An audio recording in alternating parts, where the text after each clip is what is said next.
நீங்க நல்லா கவனிச்சு பாருங்க. ஒரு முருங்கை மரத்தை ஒடிச்சு ஊண்டி வச்சோம்னா பொழைச்சிரும். எந்த மரத்தை வேணாலும் வெட்டி வச்சா பொழைக்கிற தன்மை உண்டு.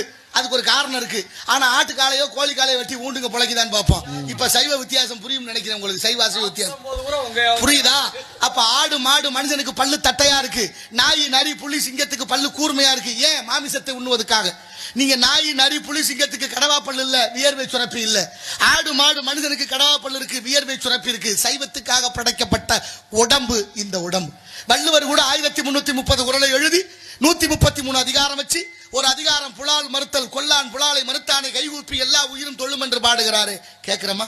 எங்க ஐயா வாரியார் சாமி சொல்றாரு, மனுஷன் செத்தா புதைக்கிற இடம் சுடுகாடு, மனுஷன் செத்தா புதைக்கும் இடம் சுடுகாடு, ஆட்டையும் மாட்டையும் கொண்டு புதைக்கிறீங்களே வயிறு என்ன சுடுகாடான்னு கேட்கிறாரு.